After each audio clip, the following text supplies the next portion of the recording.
Logan Paul opens up Monday Night Raw, getting himself a Dominic Mysterio-like reaction. This crowd in Houston absolutely hates him. He says his goal for Summerslam is to beat Ricochet in the most viral WWE match of all time.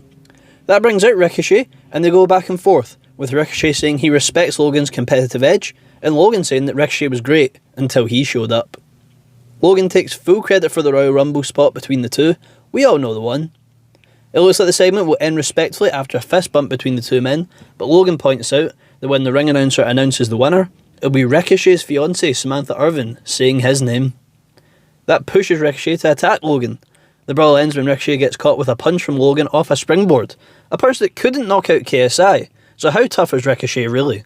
Matt Riddle vs Ludwig Kaiser is next. I can't be the only one that wants Gunther's old theme back, anytime I hear his new one. It's the biggest downgrade I've seen since Man United replaced Cristiano Ronaldo with Wout Weghorst. It's a hard-hitting affair, and surprisingly to me, Ludwig wins with a DDT. Gunther gives him his props after the match in a moment of true friendship. Maxine Dupree has her first singles match against Valhalla. Dupree wins with a falling shoulder drop into a pin, I guess that's what you would call that, and celebrates with Alpha Lads afterwards. When Maxine had Valhalla up there though, I thought she was going to go for a one-winged angel. I'd have flipped out. Let's be honest though, the match wasn't very good, and Dupree isn't very good. She's in this position because of her looks and her personality. But I hope that doesn't come across as hate. She's making the most of what she's got, and we support that here on the Wrestle Vessel channel. Judgment Day is out for a promo where they recap their recent path of destruction, and say that nobody can stop them.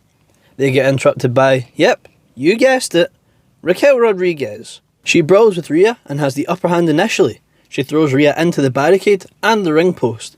But Rhea gets control back by attacking the injured knee. Rhea and the Judgment Day laugh at Raquel.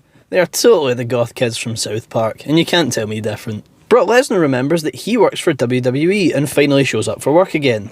Brock is buzzing for SummerSlam because he's getting paid to beat up Cody Rhodes.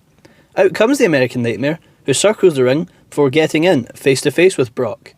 Cody offers Brock a handshake, which surprisingly Brock takes. I thought it'd be too much touching for someone so socially awkward. As he goes to leave, Brock bumps shoulders with Cody. In retaliation, Cody nails a suicide dive and the brawl is on. Cody gets rammed into the ring post, and then Brock smashes him over and over with the steel steps, which is impressive because they weigh like £1,000,000 as we've been told. Brock teases leaving, but keeps coming back to beat up Cody, presumably because it is really fun. Brock hits an F5 and finally leaves as the last interaction between these two before SummerSlam ends with the Beast on top. Chad Gable and Gunther have a 5-minute challenge. If Gable can last 5 minutes with Gunther, he wins. There'd be no shame in lasting less than 5 minutes with Gunther. He's a good looking lad. Oh, they mean they're going to wrestle for 5 minutes? That's my bad. Gunther has the sleeper hold locked in with 20 seconds to go, but Gable survives in another shock on this episode of Raw. Gunther demands the match continues, and he gets his wish, as these two get to grapple for longer. Highlights of this match are Gunther's German suplex to Chad, Chad's superplex to Gunther, and Chad's stalling German suplex to Gunther. Liquid wrestling from these two professional wrestlers. Gunther wins with a powerbomb after an entertaining match. Sami Zayn and Seth Rollins are here for their main event tag match with the Judgment Day. Seth and Sami attack Judgment Day in the entranceway to get us off to a hot start. Finn Balor interferes behind the ref's back to get the Judgment Day back in control. The finish is a bit crazy, so try to follow along.